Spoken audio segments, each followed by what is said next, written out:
देखो, रात की घटना हुई नहीं है। ये नरेंद्र मोदी की सोची समझी रणनीति का एक बड़ा हिस्सा है। नरेंद्र मोदी, अमित शाह और नड्डा की कोई ऐसी कमजोरी है जो इसकी मुट्ठी में कैद है ब्रजभूषण शरण सिंह की, जो उसने 20 जनवरी को भी दावा किया था कि मैं अगर मुंह खोलूंगा तो सुनामी आ जाएगा। दिनेश ने यह दावा किया कि तब मैंने प्रधानमंत्री को यौन शोषणकर्ता के खिलाफ इशारे में बात की थी। नरेंद्र मोदी ने इस बात का भी खंडन नहीं किया। इसका मतलब कानून ये कहता है कि जिन पुलिसकर्मियों ने यौन शोषण के खिलाफ लिखी शिकायत का संज्ञान लेके एफआईआर में तब्दील नहीं किया, ऐसे पुलिसकर्मियों को तत्काल सुप्रीम कोर्ट के मुख्य न्यायाधीश की अध्यक्षता में जो बेंच थी उसकी जिम्मेवारी बनती थी, उन पर मुकदमा करके उन्हें तिहाड़ भिजवाना था। दावे के साथ मैं कह सकता हूं, सुप्रीम कोर्ट इस प्रकार का खेल भी भाजपा के वोट बैंक को कर्नाटक में बचाने के षड्यंत्र के तहत खेल रहा है। आप बलात्कार पीड़िताओं को, चाहे वो ओलंपिक पदक विजेता हो और चाहे आम गरीब गुरबा की हो, उन्हें पहले धरने पे बैठना पड़ेगा, फिर उन्हें सुप्रीम कोर्ट का दरवाजा खटखटाना पड़ेगा कि नाबालिग का बलात्कार होने के बाद भी योगी के राज में, मोदी के राज में, अमित शाह के राज में, संघी सरकार के राज में बलात्कारी यौन शोषण करने वाले गिरफ्तार होंगे कि नहीं। जस्टिस लोया की हत्या के बाद जज डरे हुए हैं।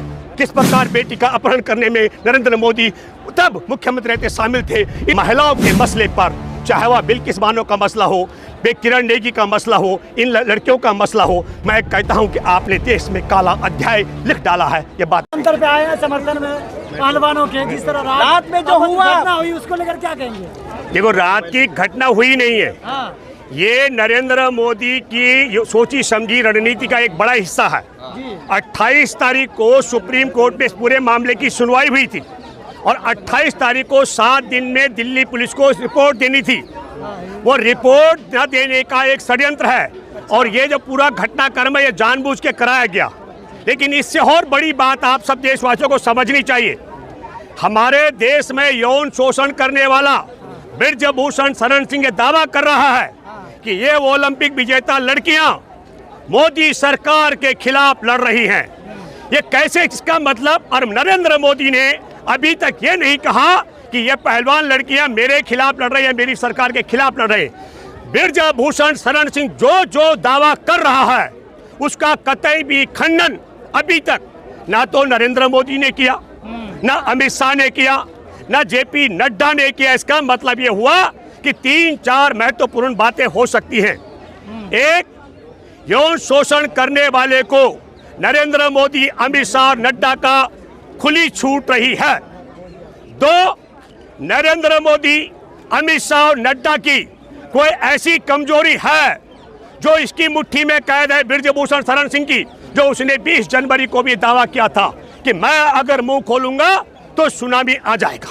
तो उस सुनामी में नरेंद्र मोदी, अमित शाह और नड्डा क्या बह जाने वाले हैं, तहस नहस हो जाने वाले हैं? एक बात। दूसरा महत्वपूर्ण सवाल अब खड़ा किया कि ये सारी की सारी लड़ाई मोदी सरकार के खिलाफ है। मैं आपके माध्यम से जानना चाहता हूं, इन लड़कियों का बड़ा दावा है और खास करके जब अंडर एज की थी तब की लड़कियों के शोषण का जो जिक्र आ रहा है, उस जिक्र को करते हुए मैं ये तमाम जो सामाजिक सरोकार रखने वाले लोग हैं, जो जानते हैं कि मर्यादा होती है, उन सब बातों की तह पर नहीं जाएंगे। लेकिन एक बात कि लड़कियां यौन शोषण की शिकार नरेंद्र मोदी को मिली है। विनेश फोगाट का परिवार, माँ और भाई भी साथ था। विनेश ने यह दावा किया कि तब मैंने प्रधानमंत्री को यौन शोषणकर्ता के खिलाफ इशारे में बात की थी। नरेंद्र मोदी ने इस बात का भी खंडन नहीं किया। इसका मतलब विनेश का यह आरोप भी 100% सत्य है। मैंने पहले भी दावा किया था, आज भी कह रहा हूं, एक, अगर हमारे देश में सुप्रीम कोर्ट के मुख्य न्यायाधीश ने अपनी इस मसले पर सुनवाई के दौरान गंभीरता के साथ में अगर फैसला सुनाते तो आज ये दिन नहीं देखना पड़ता। तत्काल कानून ये कहता है कि जिन पुलिसकर्मियों ने यौन शोषण के खिलाफ लिखी शिकायत का संज्ञान लेके एफआईआर में तब्दील नहीं किया, ऐसे पुलिसकर्मियों को तत्काल सुप्रीम कोर्ट के मुख्य न्यायाधीश की अध्यक्षता में जो बेंच थी उसकी जिम्मेवारी बनती थी, उन पर मुकदमा करके उन्हें तिहाड़ भिजवाना था, ताकि एफआईआर दर्ज होने के बाद नरेंद्र मोदी, अमित शाह, नड्डा के इशारे पर नाच रही दिल्ली पुलिस यौन शोषणकर्ता को गिरफ्तार करने में आनाकानी नहीं करती। लेकिन ये सारा का सारा पटकथा किस लिए लिखा जा रहा है? कर्नाटक चुनाव की पोलिंग से पहले अगर ब्रजभूषण शरण सिंह को गिरफ्तार करके नरेंद्र मोदी ने तिहाड़ भिजवाया तो मैं दावा करता हूं, मैंने भारत की यात्राएं की हैं। अभी भी 2018 में संविधान सम्मान यात्रा हमने की पूरे देश की। हम कर्नाटक के लोगों को जानते हैं। कर्नाटक में दहाई का आंकड़ा भाजपा नहीं छू सकती है। इसलिए कर्नाटक में भाजपा के वोट बैंक को बचाने के लिए दिल्ली पुलिस यौन शोषण के मामले में पॉस्को एक्ट के तहत दर्ज मुकदमा होने के बावजूद ब्रजभूषण शरण सिंह को गिरफ्तार नहीं कर रही है। और आज सुप्रीम कोर्ट में सुनवाई की तिथि थी। आज आप 28 तारीख को 7 दिन का वक्त दिया गया था और दिल्ली पुलिस ने पटकथा लिखी, अपने ही बदमाश भेजे। आज डीसीपी कह रहा है इलाके का कि देखिए कोई पुलिसकर्मी शराब पिया हुआ नहीं था, किसी और मेरे 5 पुलिसकर्मी घायल हुए।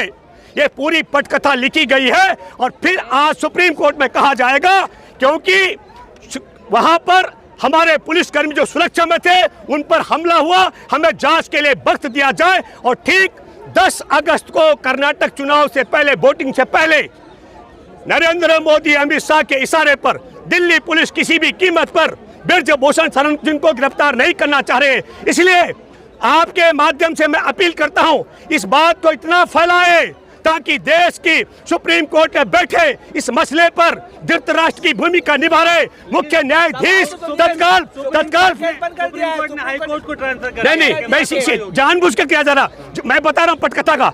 सुप्रीम कोर्ट में बैठे मुख्य न्यायाधीश तक ये बात पहुंचे कि आपने ईमानदारी के साथ में यौन शोषण की शिकार हमारे देश में ओलंपिक पदक विजेताओं की बात नहीं सुनी। और यह क्रोनोलॉजी का हिस्सा है।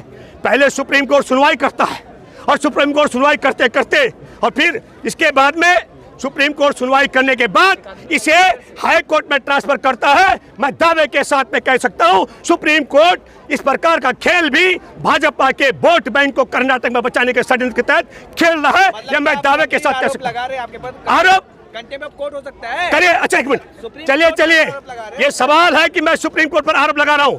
जितने भी देश में कानून के जानकार हैं, मैं आप सब लोगों से अपील करता हूं, आपको भी चाहिए इसमें कमेंट्स में लिख के शेयर भी करें। क्या हमारे देश में यौन शोषण की शिकायत लेकर कोई किसी भी थाने में चला जाए मुकदमा दर्ज होता है? सबसे बड़ा उदाहरण हमारे सामने संत आसाराम, जिसका चेला नरेंद्र मोदी है, उसके बलात्कार पीड़िता का अगस्त 2013 का है। वो माँ बेटी, पिता और बेटी थाने गए, मुकदमा दर्ज हुआ था। प्रधानमंत्री और अमित शाह के इशारे पर सुप्रीम कोर्ट के मुख्य न्यायाधीश ने पूरे देश में एक नई नजीर बना दी है।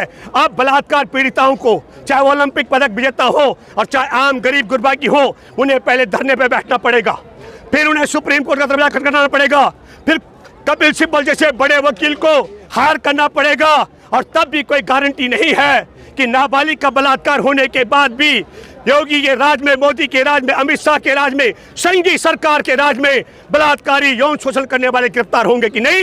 ये नजीर हमारे देश में सुप्रीम कोर्ट के मुख्य न्यायाधीश ने खड़ी कर दी है। ये देश के लिए, मैं कहता हूँ संविधान के लिए, लोकतंत्र के लिए, महिला अधिकारों के लिए और हमारे देश से बने कानून के लिए काला दिन है। आपके हिसाब से कौन सी नब्ज है जो दबा रखी, क्योंकि चुनाव एकदम सर पे है कर्नाटक? 4-5 चीजें हैं, 4-5 चीजें हैं।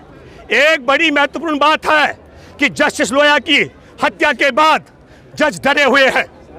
दूसरी महत्वपूर्ण बात, हमारे देश में दुनिया का सबसे ताकतवर जासूसी सॉफ्टवेयर पेगासस है, मुझे लगता है जज उसके दायरे में है। और 3, आपको मालूम होगा दिल्ली दंगों की सुनवाई कर रहे जस्टिस मुरलीधर की देर रात को इसलिए तबादला कर दिया गया था क्योंकि उन्होंने आदेश दिया था दिल्ली पुलिस पर गोली मारने की बात करने वाले ठाकुर, जो अभी खिलाड़ियों के साथ भी अत्याचार कर रहा है, अनुराग ठाकुर का बात कर रहा हूं, परवेज वर्मा का, और एक और कपिल मिश्रा, जिसने नरेंद्र मोदी की सीडी का मसला दिल्ली विधानसभा में उठाया था, किस प्रकार बेटी का अपहरण करने में नरेंद्र मोदी तब मुख्यमंत्री रहते शामिल थे। इन तीनों के खिलाफ मुकदमा दर्ज करने का आदेश दिया था देर रात को। तीसरा डर यह हो सकता है कि जज डरे हुए हैं तबादले को लेकर के। और चौथा डर है हमारे देश में, आपने देखा होगा अरुण कुमार मिश्रा 8 महीने तक कब्जा करके रखे जब तक उन्हें NHRC का चेयरमैन नहीं बनाया गया। हो सकता है इस प्रकार का लालच भी हो,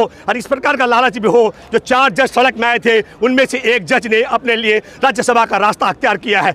लेकिन मैं आपके माध्यम से अपील करता हूँ, हमारे देश में शहादत हुई है जस्टिस लोया की। हमारे जैसे तमाम लोग तड़ीपार के खिलाफ सुनवाई करने वाले उस शहादत को तब तक याद रखेंगे जब तक हमारे देश में हम जिंदा रहेंगे और हमारे देश में संविधान कायम रहेगा। इसलिए निडर होकर के, मौत तो आने की चीज़ है और जान जाने की चीज़ है।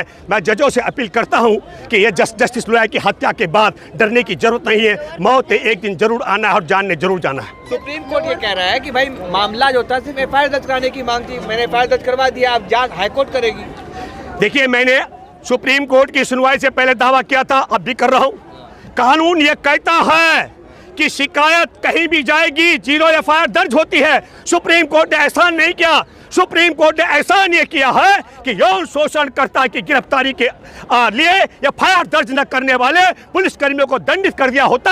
अगर वो जेल चले गए होते, FIR के बाद ब्रजभूषण जेल में होता। और ये पहलवान लड़कियां इतने ओलावृष्टि और बर्फ में, मैं बर्फ कहूँगा, जब सबसे ठंड में भीग करके यहाँ नहीं बैठने को विवश होती, ये बात होती। लेकिन मुख्य न्यायाधीश, शुक्र है आपने तो देश में हम सब लोगों को बड़ी आशाएं थी कि आपके फैसले बड़े अच्छे हैं। लेकिन यकीन मानो, महिलाओं के मसले पर, चाहे वह बिल्किस बानो का मसला हो, किरण नेगी का मसला हो, इन लड़कियों का मसला हो, मैं कहता हूं कि आपने देश में काला अध्याय लिख डाला है। ये बात मैं दावे से कहता हूं।